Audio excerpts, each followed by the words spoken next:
what we can in the presentations also. Let's look at the bone. How does it look? What are its parts? What are their features? Okay.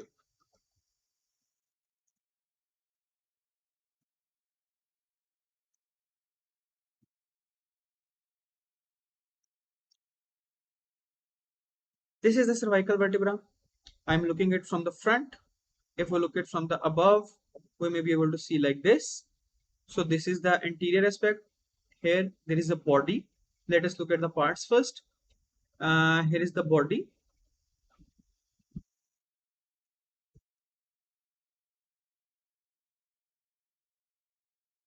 This is the body, and this is a very complex as compared to the thoracic vertebra that you have must have read by now, and the lumbar vertebra. This whole thing is the transverse process.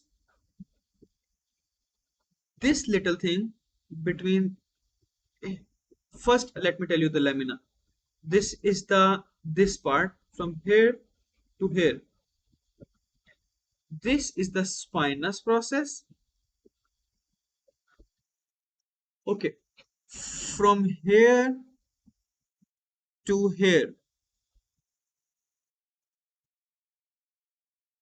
This is the lamina, what we are left with, and between them, from here to here, this is the pedicle. So these are the parts of vertebra.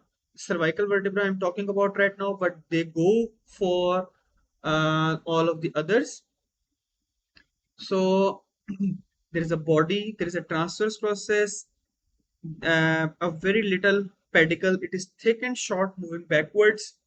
There is a lamina, and there is a spinous process. We will go to the features of them one by one. Let's start with the body. If you look at the body, it is smaller as compared to the vertebral canal. Vertebral canal is the largest here because as you move down the spinal cord must be largest, must be thickest in the neck region, because as you move down, the motor nerves will exit, the nerves will keep on exiting, and the spinal cord thickness will go on decreasing as you go, and it will end at the coccygeal segments at L1. So first thing about the vertebral body is it is smaller as compared to this canal. It is smaller than this canal. This diameter is higher as compared to this diameter. So transverse diameter is more than the um, anteroposterior diameter. Let's see the convexities and concavities. Let me draw a line on the, okay, let me get the bone straight a little. Okay, let me draw a line, and you will be able to appreciate the curvatures. Let's draw a line here. Okay, I think I'm not allowed to draw the line on the object. Okay, leave it. We will do it without the pen. If we look here, the transversely it is concave. The lateral edges are raised. The center point is dipped. So it is concave when we're looking at the interior surface. And when we look at the other surface, it is roughly convex to um, beveled. Beveled surface is like the knife. Whenever the word beveled is used, it means that it is like something like this, like the edges of the knife are beveled. So this is called bevel. So this is the beveled surfaces are present. So it is beveled anteriorly and posteriorly. Let's look at the inferior surface. The vertebra will have to fit into their counterpart below, so it will have the opposite. So it is from side to side. It was it is side to side, it is concave. From here it will be convex from side to side. It is a little difficult to appreciate here because the convexity from front to back, it is very prominent. From front to back, it is concave. From front to back, it is concave, but from side to side, it is convex. The convexity, I'm not very able to show you the convexity right here, but you can take my word for it. So this is the body. We'll talk about the relative size as compared to the vertebral canal, the curvatures on the top surface and the inferior surface. If you look at the anterior surface, it's mostly flat, but it's a little concave in the front direction. And another features that is interesting on the back aspect, these are the small openings. These are the openings that helps in the drainage of the veins, that drainage of the blood from the body of the vertebra. So those veins are known as basivertebral veins. The veins, ये opening किसके लिए? This opening is for basivertebral. This opening is for the basivertebral veins. So this is all about the body. Let's move to the pedicle. What is the, when we're talking about the pedicle, we say what is its direction, where it is attached. So it is going purely backwards, as opposed to the thoracic and lumbar region.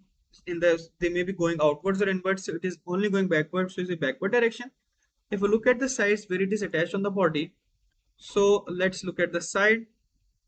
Yes, here it is attached roughly to the middle of the body, or sometimes to the upper part of the body. So it leaves the body with the two notches. The part that is superior to the pedicle, let me get it here. This is called superior notch. This lower one is called inferior vertebral notch. And between the two conjunctive vertebral notches, when the next vertebra will be attached here, it will give like rise to intervertebral foramen. I will go to the intervertebral foramen by the end of discussing the typical cervical vertebra with you. Let's look at the um, transverse process. The transverse process, it's a little complex. Here is compared, it is a little complex as compared to the those of the thoracic and lumbar vertebra. It has three parts: this anterior, this posterior, and the one joining them. So this is called posterior. Simple, remember the relation. Posterior component, posterior root is also used for it. This cap, this part is called posterior tubercle. This is the anterior root, and you may have guessed it by now. This cap, this raised portion, it's the tubercle. And there is middle one. In the middle, what is it? In the middle that is joining the two, that is called intertubercular lamina or costotransverse. The word we use for this is, because it is between the two tubercles, so it is called intertubercular or costotransverse. Let me get you why you called it costotransverse. And then we are left with this opening. This is the opening in the transverse process. So this opening is called the foramen of the transverse process, or a fancy word will be foramen transversarium. So this is foramen transversarium. This is the part that is making the transverse process. Let me tell you what is the reason behind the embryologically.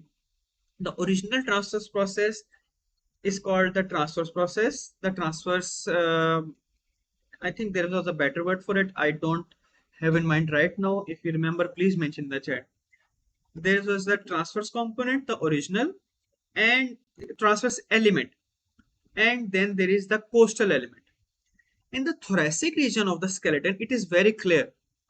The transverse region, the transverse component makes the transverse process, and the cost transverse element makes the transverse process, and the costal element makes the costal part, that is the ribs.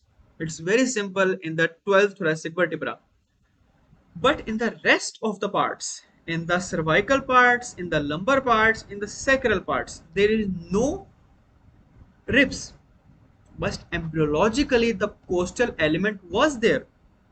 So where does it go? It merges back with the transverse element and becomes part of it. So I will be limit myself to the cervical vertebra here.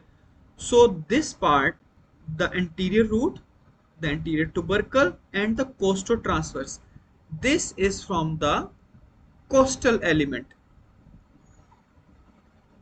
This was from the embryological costal element. And this posterior part leading to the posterior tubercle, this is from transverse element. That is why you get the name costotransverse lamina. Yeah, costotransverse ridge or anything costotransverse, that is costotransverse bar. So this is about the transverse process. Let's move on. Give me a second. Let me um, drink a little water here.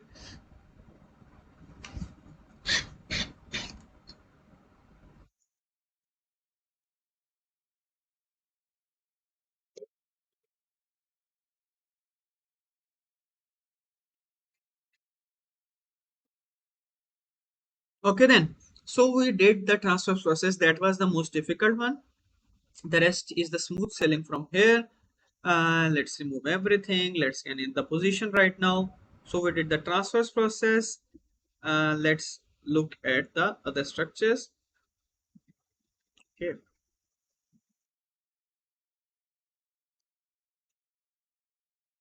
I usually get in trouble in using this. Okay. Now let's look at the lamina and the transverse process first. This is the lamina. What is the direction of the lamina? The direction is very simply backwards and medially. This is the backward component, this is the medial component, so it is between them, backwards and medially. Let's look at the side. Is there any slope or not? There is almost no slope. It is almost horizontally, so we will only say backwards and medially, unlike the thoracic region where we say backward, medial, and downwards. So this is it. The upper part is roughly, let's see, what does the, let me get this straight. How does the upper part is thicker as compared to the lower part? That's it. They meet in the midline and they form the they meet in the midline and they form the joint to form the spinous process. The spinous process in the cervical vertebra, it's very interesting in the way that it is the only spinous process which is broken into two parts. It is bifid. It is bifid. It is bifid. That is the thing you have to remember. And let's look at the side. Is there any slope or not? Okay, let's look at the side.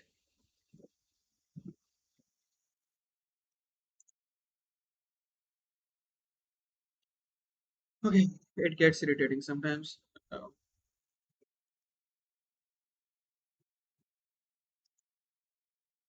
yes, it's almost, there is a little but almost no slope. In the anatomical position, there is almost no slope. There is almost horizontal. A little downward slope, but the focus is on the little part. So this is it. Then last thing to see is the articular processes. You can see the articular this projection. These are the articular processes. The one going under the top, this is superior articular process. That is the inferior articular process. They will have facets. Differentiate between the articular process and the facet. The whole projection of the bone is the articular process, and the cartilage where they actually form the joint is the facet. The on the superior one, the facet will on the back. The inferior one, the facet will on the front. Let's look at it. The superior articular process, it's both of them are projecting up from the junction of the pedicle and lamina. From the superior articular facet, it is directing backwards and upwards. You can see it is mostly directed backwards and upwards. It does not have a medial or lateral component, as you know from the thoracic and thoracic and lumbar regions. Then there is inferior articular facet. It is moving mostly downwards and forwards. There is a little lateral component to the inferior one and a little medial component to the superior one, but it is negligible. Their major direction is forward and downwards for the inferior and backwards and upward for the superior one. Most are almost so this is the typical cervical vertebra. So let me get back.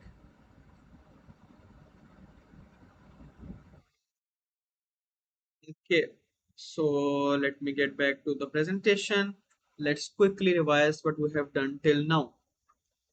We talked about the kidney shape, more transverse and anteroposterior diameter is smaller than the vertebral foramen, concavity in the transverse axis in the superior surface, convexity in the transverse in the inferior surface, concavity in the convexity or beveled surface on the anteroposterior in the superior, concavity in the anteroposterior in the inferior surface.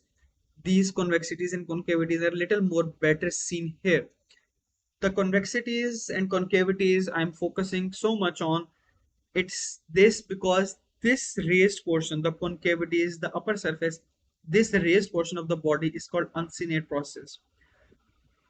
This makes a joint with the body. So this is an additional joint that is present between the two bodies of the vertebra.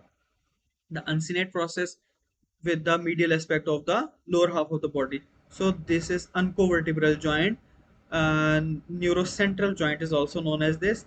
This is present between this raised lateral margin of the upper surface of one vertebra and the convex lower part of the lateral surface of the vertebra above.